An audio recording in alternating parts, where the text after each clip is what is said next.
Welcome, everybody. I'm Theo Gremminger, and this is the first episode of Press Coverage. This is Player Profiler's newest podcast. I'm really excited to host it. You've seen me on Sonic Truth. You've seen me on First Class Fantasy. This is my first solo pod. And the goal for this podcast is I don't want to sound like every other podcast out there in the space. I want to have guests that have really sharp takes and bring actionable information. I think it's getting harder and harder to find edges and identifying those edges that can really help you and your fantasy team win. And the guest I have on today, I was really fortunate to book. I've had a chance to podcast with him a few times in the GOAT District. Welcome to the show, my first guest, Adam Levitan of Establish the Run. How are you doing today, Adam? Good, man. Thanks for having me. Congrats on the launch. No, I appreciate that. And you guys are putting out like tremendous content at ETR. A lot of respect for what you guys do. I had Jack Miller and Justin Herzig contribute to our draft kit. They did cameos. It was fantastic for us at Player Profiler. And I know you guys are putting out just a ton of great stuff all summer long. Why don't you talk a little bit about, a lot of people are watching this right now on Player Profiler YouTube. Why don't you talk a little bit about some of the cool stuff that's coming out on ETR YouTube? Yeah. If you check out our YouTube, I know a lot of people listen to the podcast, and the podcast is very popular. That's audio only. We've been making a focus on bringing content to YouTube that doesn't go up on the pod feed. And so we have a bunch of strategy videos, evergreen stuff on there. And then we also have all the live streams that we do for best ball and other stuff that we'll do throughout the summer as well. So yeah, if you're watching this on YouTube, head over to the Establish the Run YouTube and hit subscribe there too. We'd appreciate it. Yeah, you're putting out really good stuff. And I appreciate how once in a while you guys will drop like a very hilarious video. I think back to some of like the Mike Leone ones. Do you have anything planned for Mike this summer? Really get after it? Yeah, we'll make fun of his virginity and stuff like that at some point. Yes, for sure. Yeah, absolutely. You got to bring that one back. And one thing I thought was really cool that like you're a huge name and a huge voice in this industry. I think what you and Evan have put together at ETR is awesome. But one thing that you've done in like over, I'd say, is about the past year, is you've done these podcasts with non-fantasy football voices that I thought were like really cool. How did those come to be? And maybe you could talk about some of those really cool guests you've had on. Yeah, I mean, I like interviewing people, you know, and obviously I spend most of my time thinking and talking about football and football players, but I find famous people that are at least tangentially related to the gambling space to be really interesting to interview. So yeah, I mean, Negreanu came up because his golf coach was an ETR subscriber. Schefter I've gotten to know because he's a really big fantasy player and just like really nice dude.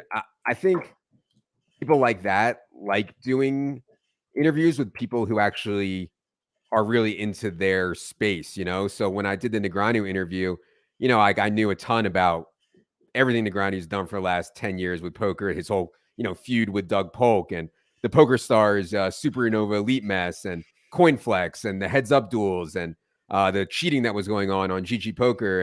And you know, like, I think he's used to getting questions along the same lines of, oh, you know, what's your biggest win ever? Or well, what's your biggest loss ever? Or people ask Schefter, you know, what's it like hanging out with players all the time? Like, you know, that stuff is I think not unique. And so giving people who I think are at least related to gambling and I know a lot about, and they have really interesting personalities. I think, I love doing those. So if anybody ever has any ideas of people that want to come on and be interviewed, I'd love to do it. And any like really cool like lessons you learned? I mean, it's a lot of people. I'm sure you had some major takeaways from all of those interesting people. But were there any like super interesting or like actionable takeaways, something really exciting that you learned from any of those people that just stands out? I mean, I think Negreanu and Schefter both like build a lot on trust, you know? I mean, Schefter talks a lot about how he can't report everything that he hears because, you know, there's a huge trust element to it and he doesn't want to burn anyone. Negreanu got into this whole thing with Poker Stars that kind of soiled his name for a while. And, you know, I got to ask him about why he went down the same path with GG. And, you know, it comes back to trusting people. So, you know, I think it's hard. I try to be open and open to working or being with anyone. But in terms of who I trust and who those guys trust, I think is really an important distinction. Yeah, I think that's a great takeaway. And definitely highly recommend those, especially this time of year when people are just grinding podcasts. Pop in some of Adam's old stuff, give a little change of pace from hearing, some of the Bijan Robinson versus Austin Ekeler type stuff that we're going to talk about coming up shortly. But first, I want to hear from our sponsors at Rival. Oh, baseball season's heating up. It's all about baseball right now. Baseball. Yeah, baseball is the most exploitable of the sports, especially on Rival Fantasy, rivalfantasy.com. Go there now. They have the fantasy book where you can take over under a certain number of fantasy points, and they have challenges where you can take player X or player Y. I get great pleasure out of fading Mike Trout into oblivion. And then don't forget about fantasy bingo, where you can say, okay, I think Acuna's going to steal a base today. I think that Freddie Freeman's going to have 2 hits based on the matchup. The lefty-righty and the pitcher quality matchups that you could exploit are unlike any other sport. Go to rivalfantasy.com. Use the promo code PLAYER. They refund any losses up to $50, and they are a great supporter of Player Profiler. Everything we do, this show in particular, is only possible because of Rival. Rivalfantasy.com. The promo code is PLAYER.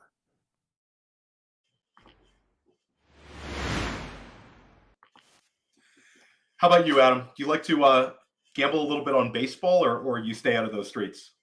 No, I am not in the baseball streets whatsoever. Negative on that. I stay out of those as well. I know you're a basketball guy though, huh? Yeah, I love basketball for sure.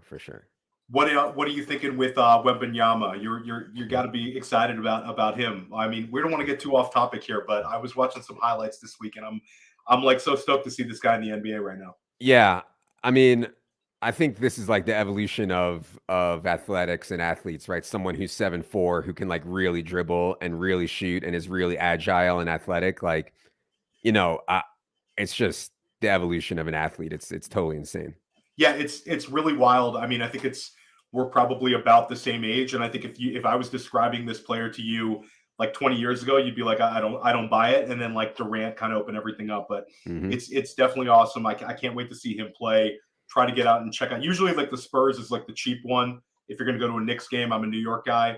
You can get in and see the Spurs lately for cheap, but I think that it's going to be an expensive ticket this year. We'll see. But I've been asking a lot of people this on my podcast this summer. I know that ETR, much like Player Profiler, you guys put like a lot of like work and time and energy into having really accurate, excellent rankings.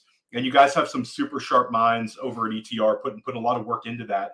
And if there's really like a couple of players that are kind of giving me pause, and they're difficult to kind of just, pigeonhole how they're going to do this year. If there was one player that if you could know their final stats for this season of anybody in football right now, who would it be? Yeah, I think the best way to answer this kind of question is think about what else you would learn from knowing that. So, the first one that came to mind to me was Kadarius Toney, not because I'm not interested in Kadarius Toney, but if I know that Kadarius Toney is only going to earn 10% of the targets, 11% of the targets, then I would have absolute smashes on some of these other guys, right? And so, like, Kadarius Toney is so hard because his yards per route run, targets per route run, his touchdown rate has been like so outrageously ridiculous in a small sample. I don't know how sustainable it is. Obviously, we're regressing it some, but the market is all over Kadarius Toney. So, I'm not that interested in like Toney's exact stat line. I think he's probably going to be overdrafted under most base cases, but I am really curious, like, what it would do to the rest of the Chiefs if we could find out what his stat line would be. So that would be the one for me. Yeah, you're not the first person that said Toney. I think he's like a polarizing guy. And I think for a lot of the reasons that you brought up, we've heard a number of like Anthony Richardsons, and then a lot of kind of Deshaun Watsons. Just curious kind of where you're at with Watson, because I think it's similar. Like he could completely unlock that Cleveland offense. And it's like we talk about range of outcomes. I feel like he's got a wide net. The difference between Tony and Deshaun Watson is Deshaun Watson has shown a long track record of being a really, really good fantasy quarterback, like really good. And the reason that people are down on him this year is because of a 6-game sample in which he, wasn't with the team the entire season, in which 2 of the games were in horrific weather, in which he didn't have Elijah Moore, may still be getting DeAndre Hopkins. So yeah, I'm in on Deshaun Watson. I think you take on some risk with those late season weather games in Cleveland. Feels like every year lately, it's been like some crazy 30-mile-an-hour wind in Cleveland for some late season game, but I'm not going to go out and project that. So yeah, I'm in on Deshaun Watson if in draft boards where you miss out on those elite quarterbacks. Yeah, I am as well. I think that it seems like the community has really, really steamed up Browns. Would be my one concern is we're not getting like really any discount. You're starting to see Elijah Moore come up. I think Amari Cooper's kind of being drafted almost at his ceiling. So it's difficult for like the best ball stacking, but just in terms of how steamed up that quarterback tier is of the elite guys, Watson could be a guy that could give us some edge. And I want to give you props because last summer you came on GOAT District with me, and you and Evan and ETR, you guys were bullish on Daniel Jones. And I think you were definitely like way ahead of a number of sites on how you thought Daniel Jones would be. Daniel Jones ends up being like a top 8 quarterback in most scoring formats. He was definitely a steal for Superflex drafters, and you got a number of useful weeks out of him in redraft. It seems like it's getting harder and harder every year to find like the edge at the quarterback position. All the guys with rushing ability are getting pushed up and pushed up. With these guys being steamed up so high, are there certain players that you're viewing at the quarterback spot that could smash ADP? And you could take this for best ball, you could take this for redraft, that are maybe going outside of the elite tier that are targets of yours or guys you're interested in? Yeah, well, it certainly used to be easier, right? Like the first ever big score I had playing fantasy football was with Dante Culpepper, and he was like free, and that was before Dante Culpepper ever really started a game, but it was obvious he was going to run a ton, So those guys don't exist, and that's just like markets are going to get more efficient, is what it is. I think you have to be willing to settle for pass game efficiency rather than running game. Last year was an exception because like everybody hated Daniel Jones.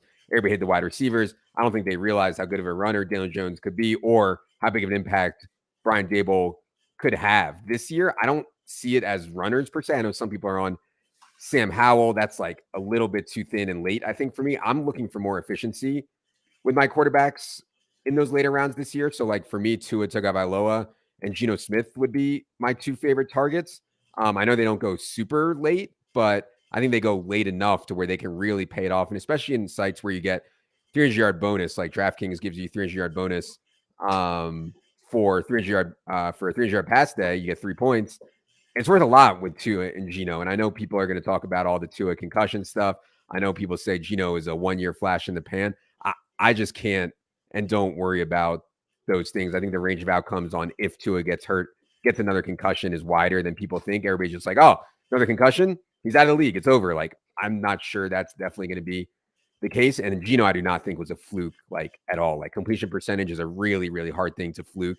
And Geno was so good in that last year. And they've added JSN and they have a really good pass game schedule also, I think.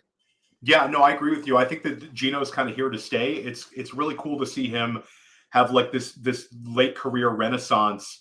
But yeah, Seattle told you exactly kind of what they think about him with their actions. Just curious, it's not on the show sheet, but the way you're approaching those Seattle wide receivers, because I think there's some polarization right now in terms of JSN going ahead of Lockett in most underdog drafts. In FFPC, in a number of high stakes formats, it's usually Lockett ahead. But where are you at with how you're attacking that receiver core? Because if you're on Geno, there's going to be some wide receiver winners there. Do you think it's sticking with DK or are you taking shots on the other two? God, so hard. And I do think that they're going to run more 3 wide receiver sets this year. I think I prefer Lockett. I think for some of the best ball stuff with like, there's so much data on first round rookie wide receivers being so much better second half of the year, so much better last 4, 5, 6 games. That's where all the money is in best ball. And for that reason, we have JSN slightly ahead in our underdog rankings. But for redraft, I'm would almost certainly take Tyler Lockett ahead of JSN. Yeah, it's definitely a wide receiver core that I want to take shots on, especially with stacking Geno. And I like that you're on the fact that you think they're going to run 3 wide receiver sets, because I think you get a lot of like the anti-JSN people pushing back with they're going to be in 12. That doesn't make sense to me. I mean, they're chasing everybody's chasing Philadelphia in the NFC. You got to push the pedal to the metal, and what better way than using JSN in that slot with Lockett and DK next to him? I mean, that's the way you win a playoff game against Philly or San Francisco, in my opinion. Agreed. Wanted to keep it going. We have another kind of polarizing debate. This is FF. You could talk about Underdog. You can talk about FFPC, NFFC. Any single site you're looking at and drafting on right now, there is a Bijan Robinson versus Austin Ekeler debate right now. You have Ekeler, who finished as RB1 overall last year, was RB2 overall the year before, entering year 7 of his career. Just been dynamite in fantasy. Then you have Bijan Robinson, who I think is the most hyped rookie running back that we've seen. I think the hype right now, at least for for almost July, is ahead of where Saquon was and ahead of where Zeke was, certainly miles ahead of where Najee Harris was when he ended up in the first round. Where are you at on Austin Ekeler versus Bijan Robinson right now? Do you want to split it up 50-50, or do you have strong conviction on one or the other? Oh, no. I mean, I like Bijan plenty, but I think Ekeler is clearly better play. I mean, we have Ekeler 5th overall. We have Bijan 9th overall. I mean, Austin Eckler's role is so insane, and I think Bijan Robinson's role is going to be insane, but I wouldn't swear to it. And there's way more systemic risk. Like, I like the Falcons, and we can talk about that later, but it wouldn't be crazy to think that Desmond Ridder falls flat on his face, right? Like, that wouldn't be totally insane. Justin Herbert is not falling flat on his face. I think Bijan Robinson's going to be an awesome receiver in the NFL. It would be really hard for him to be anywhere near as good of a receiver and have the same role in the pass game as Austin Ekeler has. So, yeah, I don't think it's really close. For me, it's Ekeler. So you see Ekeler as like an edge right now that people can take away and like go with Adam. The fact that you're getting Ekeler kind of in the back half of the first round, that's an edge that you think drafters should be pressing the button on. I think so. I mean, I'm confused why people are not in on Austin Ekeler as much as they maybe were or thought. I thought they would be coming off last year. Do you buy into? I'll tell you a couple of the pushbacks the one that I think is kind of I really push back on is that they're going to bring in a veteran running back sometime in August. Do you buy into that one, or do you think that they're going to roll with Josh Kelly or maybe Spiller as the cuff? I think they've been looking for a back for a while. I mean, they've used some draft picks. They've kicked some tires. They've been looking for a big back complement to Austin Ekeler. I don't see how that changes Austin Eckler's role. If he loses a couple 1st and 10 carries or 5 1st and 10 carries from their own 40-yard line or their own 20-yard line, like, I couldn't care less. That doesn't bother me at all. In fact, maybe it keeps him even fresher. So, yeah, I don't really see, even if they signed someone to be a big back, like if they signed Zeke, I don't think that would not affect our Ekeler projection very much, I don't think. The Zeke Kellen Moore reunion that nobody cared about, that would be a fun little storyline. Yeah, I'm with you, and I think that the whole argument that these veteran backs are going to get brought into for competition for a number of these guys, besides Dalvin Cook, it's like a lot of these guys have just been sitting there. They're probably cheaper than you think, and people are not like the whole idea that we're going to let them rest out the summer and then bring them in late. You could still sign them and say just take off OTAs. So I don't really buy into that one. How about the Austin Ekeler could potentially lose some of his receiving volume with Kellen Moore as offensive coordinator? Do you worry about him returning value if he drops to like 85 receptions, or do you think he's just such an efficient player that it wouldn't matter? Yeah, and it's the goal line stuff too. I think is worth mentioning, just like the way he scores touchdowns. But yeah, I think a healthy Keenan Allen for the whole year, plus Kellen Moore changing the scheme, leaves some room for variance there in Austin Eckler's target share. So like I get that one a little bit. I would not bet on Keenan Allen staying healthy for the entire year, number one. And like, I think Kellen Moore does a really good job of identifying who his best players are and how to get them the ball. And like, no matter what scheme he's running, I feel like he knows Austin Ekeler is one of his best players. So yeah, I get that one a little bit. And we do have a bit of a reduced target share on Austin Ekeler, and we're still coming through at 5 overall on Austin Ekeler. So yeah, I feel pretty good about it. Where would you be comfortable drafting Bijan Robinson? I know you mentioned you guys have him at 9, but for Adam Levitan's, your own personal exposure, where are you comfortable drafting him? Yeah, I'm fine with that. I mean, I take Diggs ahead of him.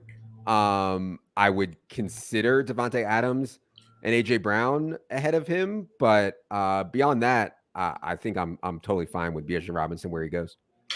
2 other running backs, and I'll just say what's really interesting is right now I'm starting to see a lot of Bijan Robinson, Jonathan Taylor combo builds like in FFPC. I think that's interesting, but I want to get your take on Saquon Barkley and Jonathan Taylor, because these 2 guys are both sitting there at the beginning of the second round now. Where are you at on those guys? I know that you've talked about being a 0 or hero RB build. Do you want to start your hero build with those guys in the second, or are these guys that you're continually passing over maybe for some of the elite wide receivers that start to fall off after this round? Yeah, and I think, this is a conversation that about something more macro that's going on in drafting, where like the running backs you can get in round 3 and 4 or 5 are unlike any other running backs you could ever get before. And so I am not falling all over myself to get Saquon or Jonathan Taylor. I actually prefer Nick Chubb to both of them. I don't know if that's a hot take or not, but I actually prefer Nick Chubb to both Saquon and JT right now. In terms of like wide receivers, yeah, Devontae Adams, AJ Brown, CeeDee Lamb, Amon-Ra, Jalen Waddle. I think I would certainly take those guys over Saquon and JT most likely, just because I know like I can get Breece Hall or Rhamondre Stevenson or Josh Jacobs in round 3, and like, my God, I'm still in a really good spot at running back. Whereas you couldn't have said that in the past. Like, you couldn't have said in the past, I can get these guys who could finish as a top 5 running back in round 3 or round 4. I don't really think that was in the range of outcomes for a lot of these running backs, but now you really can. So I try to lean wide receiver elite when it's close there at the end, kind of the 1-2 turn. We'll come right back to that, but I want to just quickly pick your brain on Chubb, because Chubb is a guy that steamed up. If you look at like early ADP from like before the NFL draft, Nick Chubb, like I remember on First Class Fantasy, I think we had Mike Leone on, and we were talking about Nick Chubb and how like he was such a good value there. Now in FFPC drafts, he's going in the middle of the second. So the steam has come all the way. Now you got, I think it's Mary Kay Cabot talked about how they're going to use him more as a receiver out of the backfield. I mean, that's just like, if you can get Nick Chubb to 50 receptions, he breaks fantasy, doesn't he? Yeah. So, the beat writer stuff with that doesn't mean too much to me. I think the fact that they just said, see you later to Kareem Hunt, and are like, well, we'll just go with Jerome Ford, who barely played for us last year, and we'll go with these other dust balls. Like, I mean, why not just load it up and go for it with Nick Chubb? Why not? I think he's been fine in the past game, and he's actually been pretty efficient there. They did run some screens for him. And again, just back to the systemic stuff, I do think the Browns are going to take a pretty big leap forward, and Deshaun Watson will prove that last year was kind of a, at best, like a small sample mess. So yeah, I don't have many concerns on Nick Chubb right now.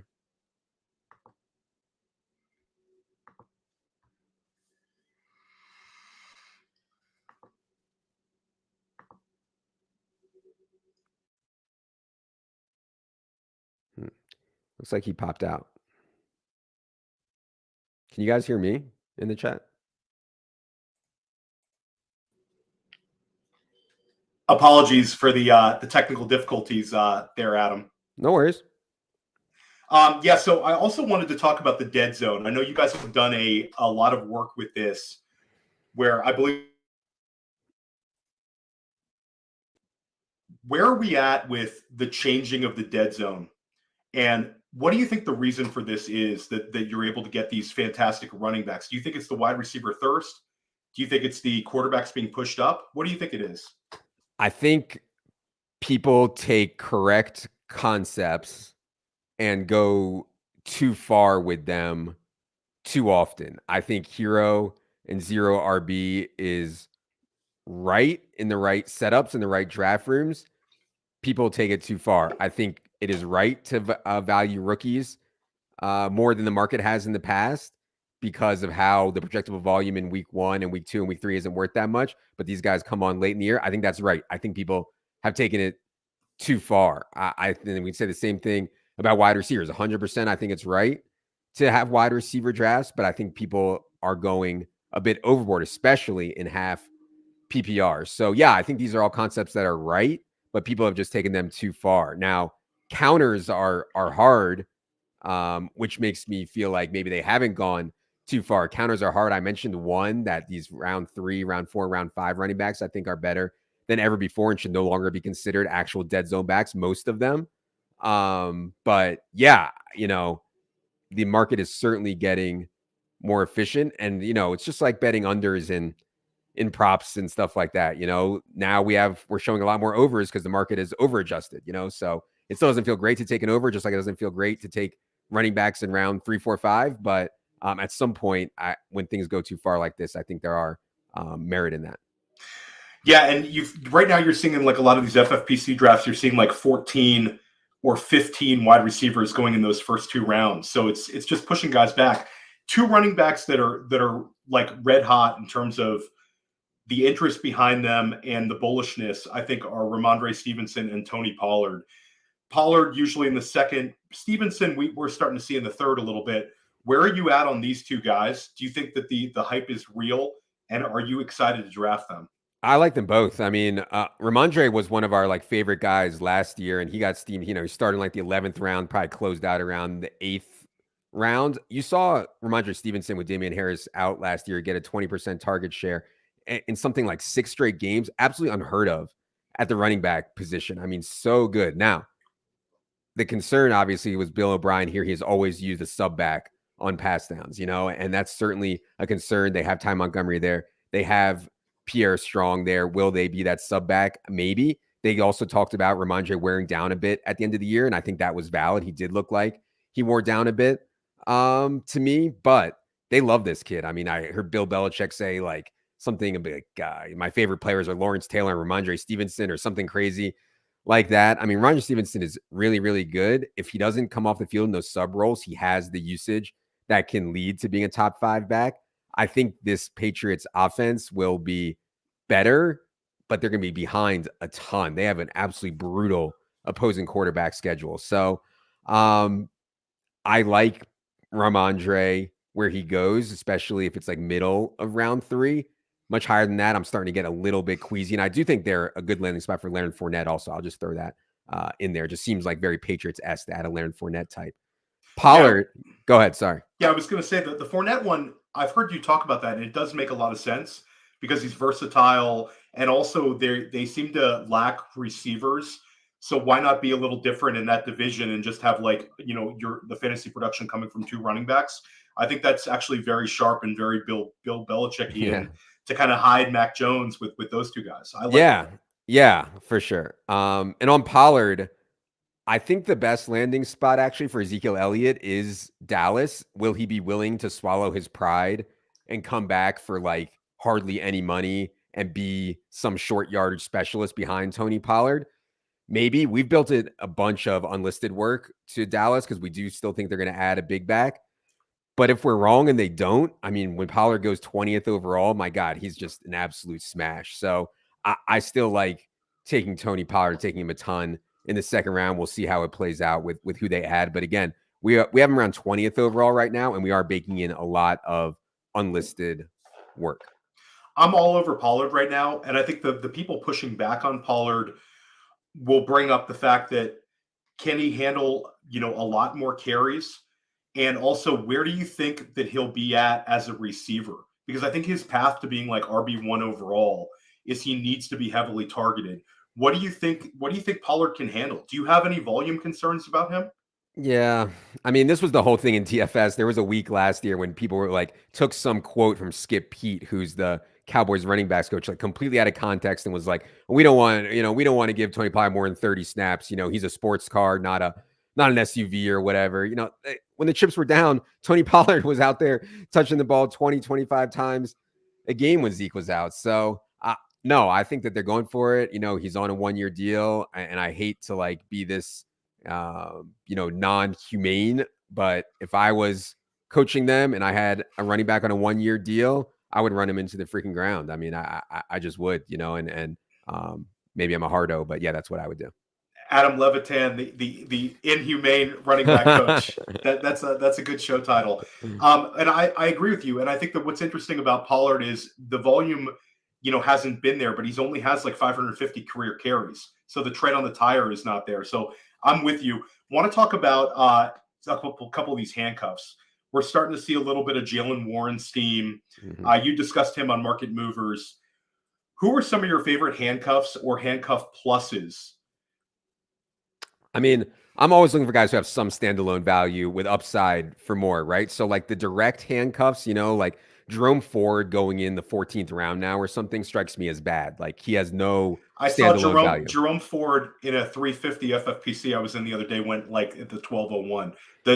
We've jumped the shark on Jerome Ford. Yeah, and like if you want to make a case that you drafted Nick Chubb and you have to have Jerome Ford as your handcuff, I would argue against that. But if you want to make that case, I'm okay with that. There's no way Jerome Ford has standalone value in round 12, even around 14. The guys that I like that are like handcuff plus, I guess, as you would call it, Gibson, James Cook, Devon A-Chain, Tank Bigsby. Like I think I can get something from these guys in a pinch, if not more. And then obviously if there's injuries in front, I think the role will expand pretty hard. And yeah, I mean, I'd throw Kenny Gainwell into the mix too there, although I would not consider, like, I think Kenny Gainwell has a path to like a real role right away, not even just like contingent value. But yeah, I like taking all those guys all the time.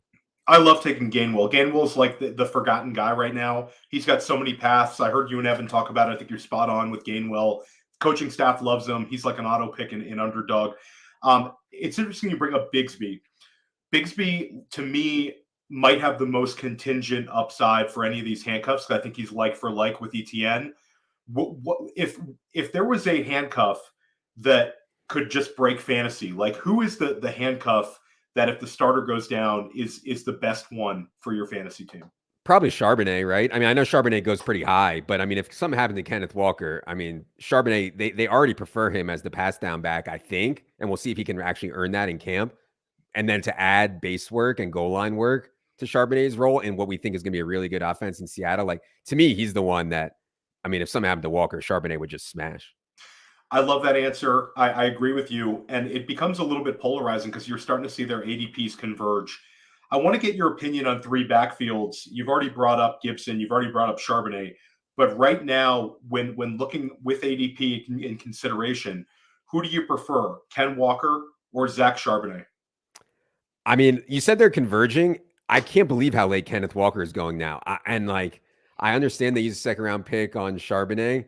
I think that the base work is going to go to Kenneth Walker. I think the goal line work is going to go to Kenneth Walker. When he goes in the 50s, man, I mean, that's crazy to me. I love Kenneth Walker there. People call boom bust as a negative, and maybe it is in real life, and maybe that'll cost him some work. In fantasy, like I kind of want my guys to be boom bust. I want Kenneth Walker to go out there and break the week with, 2 80-yard touchdown runs or something.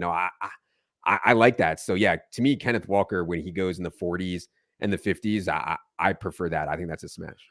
Yeah, and there's so many of these guys that are like you bring up, like purgatory players, especially at the RB2 land, and to have a guy that has a home run ability. It's funny. It's like this time of year, you see people trying to poke holes in literally everything they can, and that's definitely one. So you're on Ken Walker there.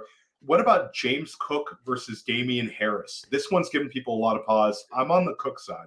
Yeah, I don't have a strong take on this one. I've thought a lot about the Buffalo backfield. I don't have a strong take about how it's going to go. The profile of player I prefer is certainly James Cook, like without a doubt. Damien Harris is the kind of player, though, that coaches like to hand the ball to.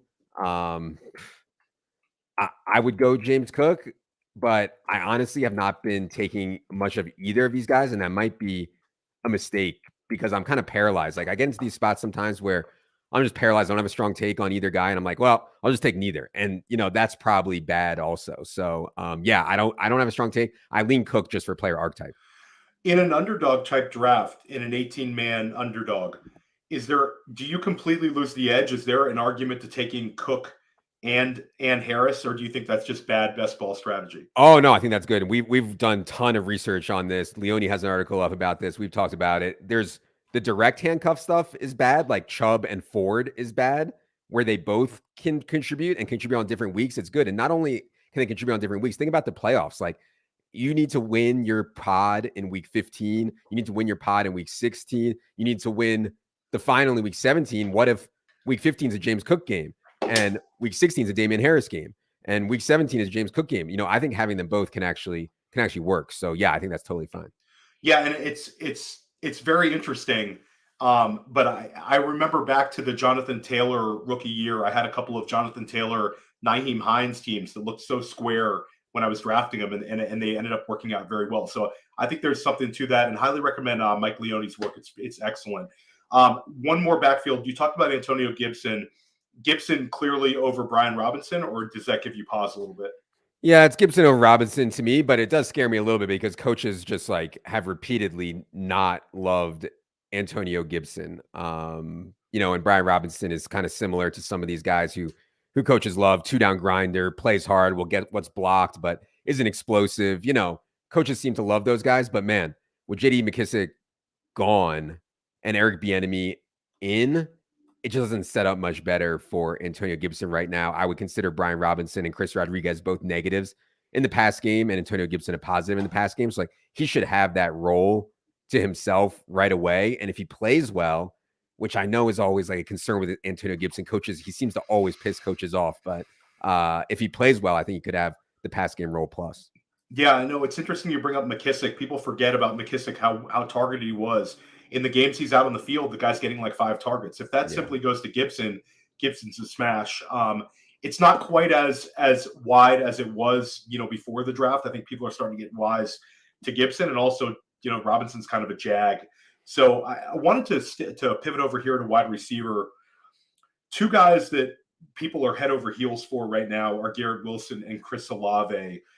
These two guys are basically Wilson's basically first rounder at this point. I think on Underdog he's 13 overall, FFPC's 15 overall, and you've got Chris Olave, who you were able to get in the third round for a while. Now he's right there. He seems to be a very popular guy at the 2-3 turn.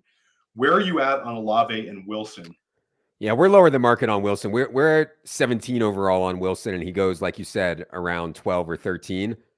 I mean, I didn't think we were going to be low on Wilson. We have this massive projection and ranking on Wilson, and people have gone completely nuts on Wilson. I think one of the reasons we're having a hard time getting there is because Aaron Rodgers has historically not had a ton of volume. He's not one of these guys that's going to throw 40, 50 times in the game. He's been insanely efficient, especially in the red zone, and I get that, and that's certainly good for Wilson, but it's hard for me to really see that Wilson is not being drafted at his ceiling when he goes 12 or 13 overall. You mentioned Amari Cooper being drafted at his ceiling. I tend to agree there, but to me, Garrett Wilson is the poster boy for being drafted at his ceiling right now. Where are you at on Garrett Wilson versus Jalen Waddle, Devonta Smith, the guys kind of behind him? Yeah, we have Jalen Waddle ahead, and we have Devonta Smith behind. I would consider those guys all to be in a similar tier, though. I feel like the market has Garrett Wilson kind of in a tier of his own. And then how about when we get to Garrett Wilson versus Devontae Adams? Yeah, definitely Devontae Adams there for me. I mean, Devontae Adams has such an outrageous track record of earning targets. I mean, and people were like, oh, it's just Aaron Rodgers and Devontae Adams are boys. Man, he went there last year and had some outrageous target share games. And yeah, Devontae Adams is just really, really good at football. And I don't doubt that Garrett Wilson is also, but I'm not ready to say that he's Devontae Adams yet. How about Olave? Because I know you guys have talked about some enthusiasm with New Orleans, and I share that. I think that this could be a big turnaround offense. Where are you at with Olave kind of at ADP, and do you think he's the kind of guy that's just going to smash this year? Just an awesome player. From just a real life who's a better player perspective, I don't think it's that different between Garrett Wilson and Chris Olave. They are both awesome NFL wide receivers. We have Olave 23 overall, a little bit below Garrett Wilson, I think mainly because more mouths to feed and worse quarterback play. I mean, I think Michael Thomas is going to be back and healthy. So, but no, I like Olave. He goes very high also. And this is part of the wide receiver thirst. I mean, am I comfortable with Olave at 19 overall?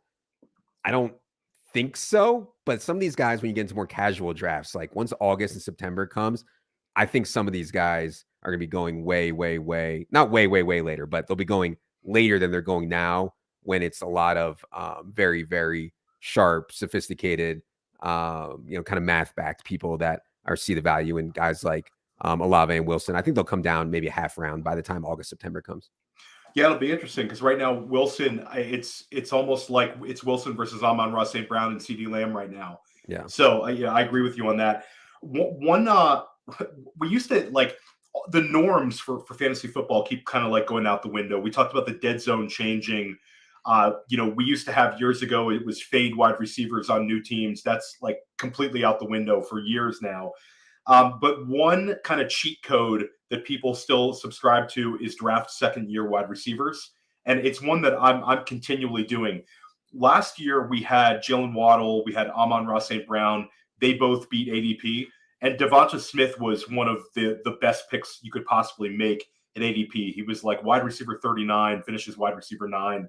That's all she wrote. If you draft him, you got big-time production.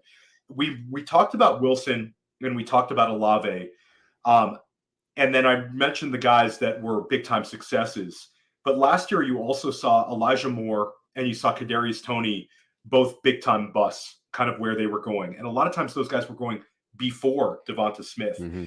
This year, you have that next tier behind the Olave Wilson of Drake London, Treylon Burks, Jahan Dotson, Christian Watson, George Pickens, and that's not in the order. I would say Watson is probably the highest drafted of the guys I just mentioned. But of that group of kind of the non-Wilson Olave tier, which is your favorite to have a great season? And which is the player that you think could really let managers down, the most likely to bust? Well, first of all, the data is very clear on this. Like second-year wide receivers outperform expectation as a whole, right? Doesn't mean every single one is going to do it, but as a whole, these guys are typically good bets, and that is factored into our rankings. I would say the one that scares me the most is George Pickens. The NFL, and I understand that part of it was injury related, but a lot of the NFL passed over George Pickens in the draft. I thought last year his profile was good as like a clear out deep threat wide receiver, like a Michael Gallup type, and that's not to say that he's going to end out his career as Michael Gallup, but at least the way he was used, he's really tough down the field. And he did a reasonable job coming down with some of these balls. But man, when you just like run down the sideline and chuck it up to a guy, it's not a recipe for a sustained success. And so I okay with George Pickens. He's going a little bit high, I think. For my taste right now, he would be the one that scares me the most. I would say my favorite is Treylon Burks, who I think is just like has such little target competition and is a very, very good player and has reasonable quarterback play. Like I know people want to hate on Ryan Tannehill, and I don't think he's very good, but it's at least reasonable quarterback play. The sexiest one to me is Jahan Dotson. Obviously, I've been following Jahan Dotson since Penn State days. I went to Penn State, and this guy can really, really run and make plays. And I thought last year his TD rate was clearly unsustainable, but he was still very, very good. So I like all these guys. I don't take Christian Watson where he goes as much, but Burks and Dotson in London for sure. And yeah, I've been kind of had a Pickens fade on, and not for any great reason other than his kind of where he gets the ball kind of scares me. Yeah, I wrote about Jahan Dotson as my breakout pick at wide receiver this year on playerprofiler.com. And I share that with you. I think Dotson is such a value right now. And it's like we talk about people poking holes. Like, yeah, the touchdown rate was way too high and unsustainable, but he still scored those touchdowns on a bad offense. And, people want to use that as some sort of negative. And the guy had like 6 top 25 weeks out of 12. And I mean, I'm all in on Dotson. Just curious your thoughts on Christian Watson right now. Yeah. I'm not sure that Christian Watson's ever going to be like a 25% target share guy, even though I think he's very, very good. He's more of like a big play type guy. And as much as I like where Jordan Love and some of these guys go late, like backdoor Packer stacks and stuff like that, it would be hard pressed for me to be that confident saying that Jordan Love is going to be excellent at getting Christian Watson the ball. So yeah, that's just the biggest concern for me on him where he goes. Interesting. We talk about Green Bay today. There was a report, like you get these reports every single day now, of Romeo Doubs clicking with Jordan Love. It's so funny. I just, you've been doing this a long time. How do you filter out what's real and what's not Are you a drum beats guy where you want to see it from multiple voices? Are you a guy who's, at this point, you trust certain beat writers more than others? How do you go about filtering the nonsense from actionable information? Yeah, I think beat writer observations are mostly meaningless. In other words, like, oh, Traylon Burks looked great in practice today. Oh, Romeo Doubs is lighting it up. I think that kind of stuff is almost certainly worth ignoring. I think things like Jalen Hyatt only getting reps with the third team at OTAs when a lot of times they give rookies chances at least. I think that's more meaningful. So that's the kind of stuff that I'm looking for. If the Packers reports is that they're running a lot of 2 wide receiver sets versus 3 wide receiver sets, I think that's worth noting. It's the performance stuff that I think people get into trouble with. And yeah, Jordan Love and Romeo Doubs data could be backed up. When Jordan Love got in there, he targeted Romeo Doubs a ton. Seems to be carrying over to the screen. Wanted to talk about offenses. I think we get so caught up in analyzing specific players, but if we can simply hit on the quarterback/offense that exceeds expectations, that can drive up the ADP value and scoring of multiple players on that same team. We saw this last year with Philadelphia, Jalen Hurts, and then obviously A.J. Brown and Devonta Smith both smashed. You saw this with Miami, where you referenced Tua. Tua was a later quarterback pick. Tyreek Hill and Jalen Waddle both smashed. Jacksonville, Seattle. I mean, it was across the board last year. Who are some offenses that are underrated right now and poised to break out? Yeah. I mean, that was a huge thing. We can't be this good every year, but last year, I mean, we were so in on the Eagles and the Lions, and it made a huge, huge, huge difference in terms of flowing through to fantasy. I would say Seattle is underrated still, but I hear you that it's starting to come up. In terms of ones that are like further off the board, Atlanta, to me, I think they have to take a step forward in their passing rate, and that should unlock, I think, a better offense, assuming Desmond Ridder is at least capable. I think he'll be better than Marcus Mariota was. I mean, people do not realize how bad Marcus Mariota was. Guy was just completely inept. Awful. I think along the similar lines, I like what Chicago's done, man. I mean, Chicago has made a lot of really sharp moves, other than the Chase Claypool one, which I think was disaster. The rest of the moves they've made, and I think their team is actually reasonably strong right now, have a chance to take a leap forward as an offense. And I already mentioned the Browns too. So Atlanta, Chicago, and Cleveland, I say, would be breakout offenses that maybe the market isn't on as much. Yeah, and I would argue like the Seattle one's interesting because you see the converging running back ADPs, and then you also have 3 wide receivers pushed up. So probably 2 of them hit. So I think, attacking Seattle is still a good play. I like a lot of your answers. I think that's like Atlanta, if they can just be super consolidated, then I think Pitts, London can both smash this year alongside of Bijan. And, people talk about how bad the passing volume was last year, but they had like 100 more attempts in 2021. So if they can just get back to that number, those guys are starting to become, somewhat reasonable, especially in non-tight end premium. Wanted to talk about your favorite stacks to draft right now in Underdog. And yeah, Adam has a little bit of clout here. You're pretty good at this thing. Maybe you could quickly just touch on your big DFS win last year. Oh, the best ball win, you mean? Yeah. The best ball win. Yeah. Best ball win, excuse me. Yep. Yeah. I in all gambling stuff, I try to realize my equity maybe faster than other people do. In other words, like you could be a huge favorite in the Millie Maker. You could be a huge favorite in Underdog, Best Ball Mania. You could be 2 times better in the field, and you're still like really, really, really, really, really, really, really unlikely to realize your equity. So I played, all of the high stakes, small field stuff in Best Ball last year. Had a 3-3-3 team on DraftKings that got through the final and won. And yeah, a lot of that, you don't have to worry as much about a lot of the advanced stuff we talk about to get through large fields. I didn't worry about week 17 correlation. I didn't worry too much about reaching for stacks. I had a couple backdoor stacks. I had a Giant stack. I had a Trevor Lawrence, Zay Jones stack. But nothing like, I wasn't like reaching for Allen Diggs or Mahomes Kelce. And so those kind of formats, I think, work out better for me. If you're playing the large field stuff, I would think about it more like what Theo is saying. In other words, like think about what your favorite stacks are and try to accumulate a lot of those. So yeah, it's just kind of understanding what kind of contest you're playing for sure.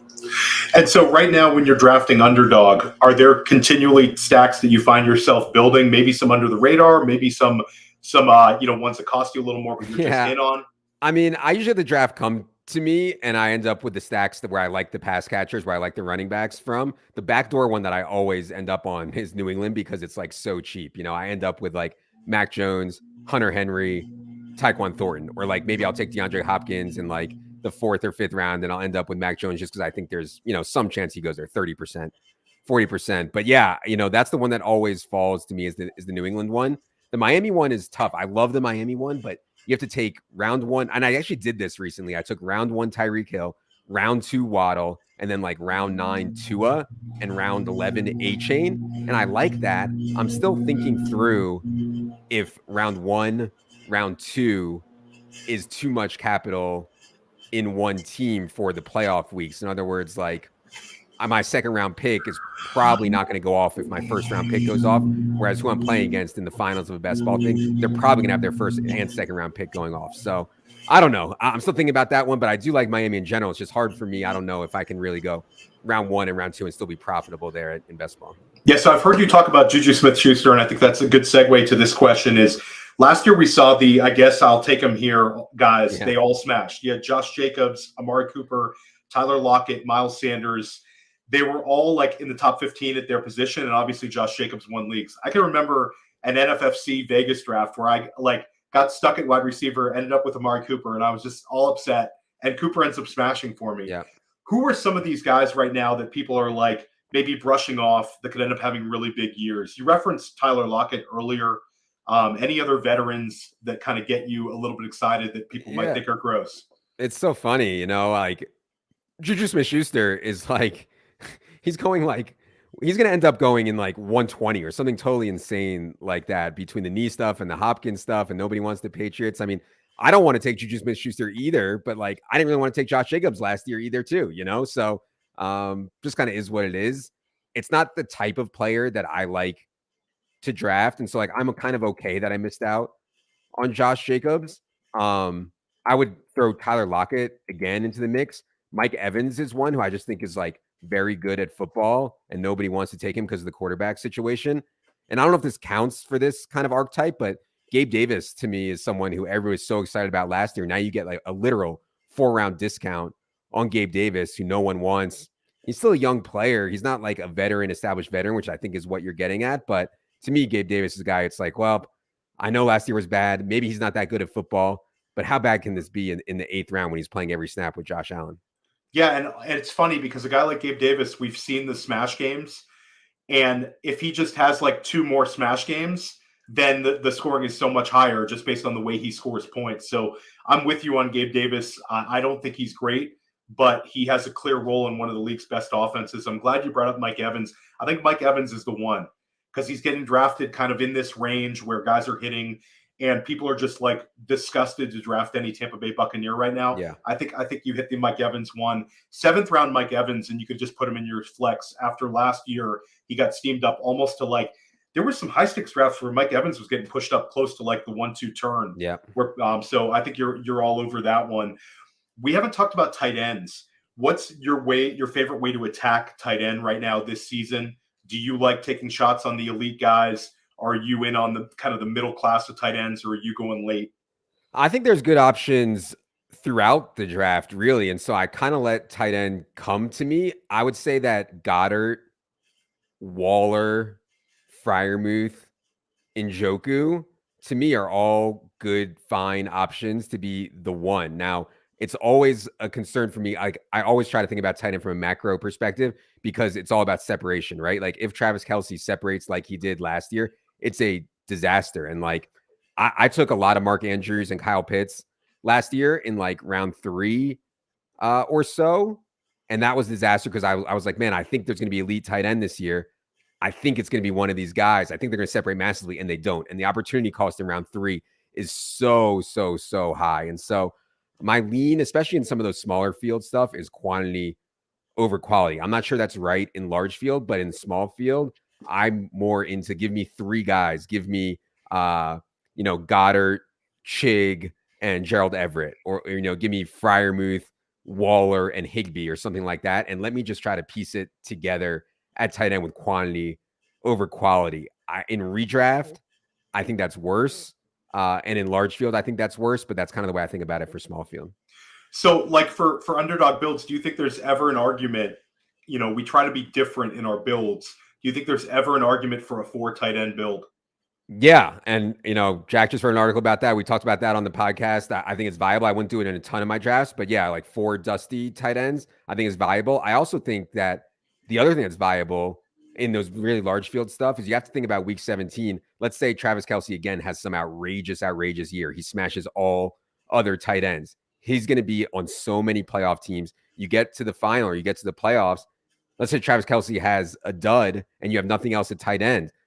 That's a mess, right? But you could gain so much on the field by say you drafted Travis Kelce and Goddard, or Travis Kelce and Hockenson, or Travis Kelce and Freiermuth, and then like you have that secondary one. Maybe Kelce has a bad playoff game in the fantasy playoffs, and you get that other guy that just laps the field. So when you're thinking about uniqueness in the best ball playoffs, I think that's at least worth considering.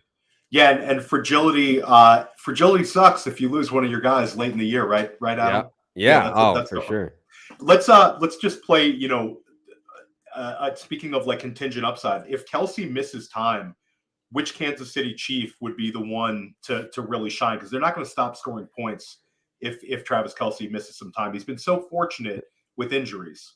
I mean, I don't even know like what they do. Like they have left themselves, and I think I don't want to say irresponsible, but like I don't think that it's necessarily like fair to Mahomes to keep running him out there with such unproven pass catchers and a 34, 35-year-old Travis Kelce.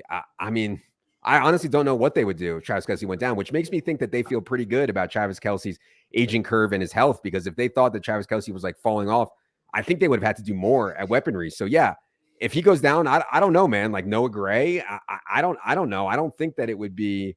I don't know. I don't think it would be as good as maybe. I'm not as convinced maybe as you are that they would continue to score points at the rate that they do. They'd score some points. Yeah. It's, now, if the final tight end question, if it's not Travis Kelce as tight end 1 overall this year, who is it?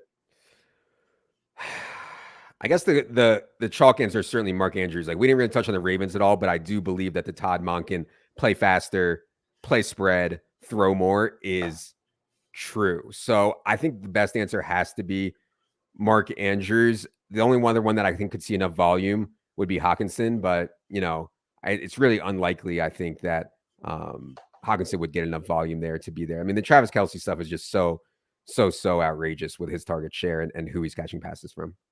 Well, we've hit almost an hour. You've been super generous with your time. The chat was super lit today. I'll try to get to questions, but we wanted to cram it in for Adam. So stick with us all summer on press coverage. But Adam, let us know what's coming out at ETR, what you have personally, what the staff's putting together, all the great stuff you guys are putting out this summer. Yeah, if you're playing best ball, dynasty, or season long, we cover all that in our Draft Kit Pro. It's $49.99. You guys can check that out. And if you want to keep up with what we're up to, you need to be on Twitter at Adam Levitan, all one word, and at Establish the Run, all one word. Yes, I'm going to be dropping one of these press coverages a week, but for this particular week, I'm doing back-to-back. I'm going to be back tomorrow at 3:30 with Sigmund Bloom, and then check out Billy Muzio and I on First Class Fantasy this Thursday with Andrew Erickson. It's going to be a great week at Player Profiler. Thanks again, Adam, for your time, and everybody have a great rest of the day. Hey, I want to take a moment to thank you for tuning in. It's important to me that all of our media be free. This is only possible because of you allowing a true independent sports media enterprise to thrive unlike any other in the business.